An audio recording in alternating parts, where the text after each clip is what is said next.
Addressing the press in Parliament moments after the Finance Minister's address to the nation, the minority leader indicated that measures announced would do very little to tackle the harsh economic realities and cost of living in the country. Arguably, after listening to the Minister for Finance and his responses and his proposals, whilst he is talking about expenditure cut, he also insisted that they are going to spend on growth areas and social spending.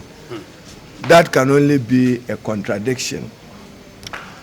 Our immediate response to the Honorable Minister of Finance is to state emphatically and unequivocally that he's lost touch with reality.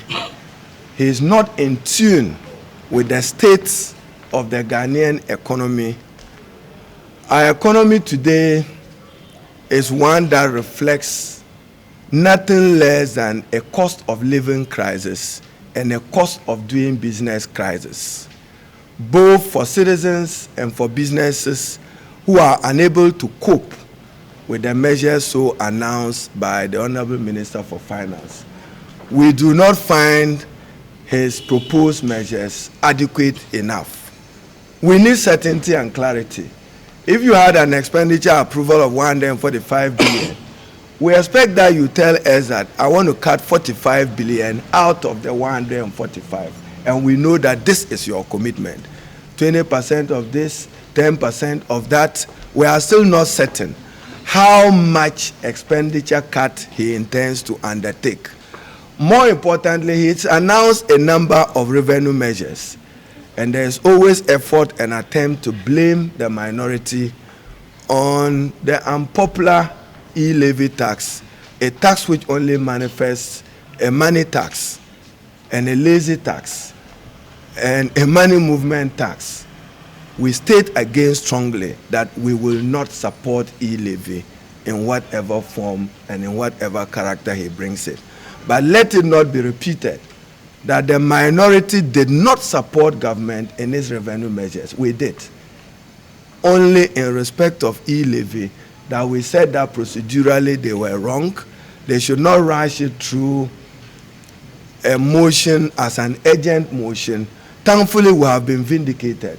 Earlier on the floor, the Minority Chief Whip Muntaka Mubarak did not take kindly to the Minister of Finance's unavoidable absence to answer scheduled questions from MPs. The Minister is supposed to answer questions in the House within 2 weeks of notice serving. It's because some of these questions have been outstanding for over 8 months. So my worry is that if we keep accommodating the finance minister's excuses, these questions may never be answered. I would want to plead with the Speaker that yes, you may want to vary to do some work. I don't have any objection to that. Speaker, we should give a definitive instructions to the finance minister to come and answer these questions. The latest ruling earlier in the week of the Court of Appeal in Cape Coast on the status of the Member of Parliament for Assin North, James Jachikwesin, generated heated exchanges on the floor of the House. The High Court, a court of competent jurisdiction, declared that is not qualified to be a Member of Parliament. This has been affirmed by another court, the Court of Appeal. And therefore, in the face of these authoritative pronouncements regarding his capacity to remain here, if he will insist on coming here, I think he's raised a very legitimate concern, and let it sound strong that he's disqualified to come to this chamber until he is hallowed to sit here by a higher court. Our two brothers are completely out of order for raising this matter on this floor. The rights of the honorable member is not yet determined by a court of law. He has the right of an appeal. He has the right of an appeal, which appeal is still subsisting.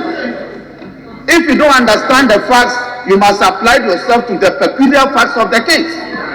The appeal is still subsisting before a court of law. So the Minister for Finance was scheduled to answer questions earlier on today on the floor of Parliament, but he didn't show up, obviously oxing the gore of the minority.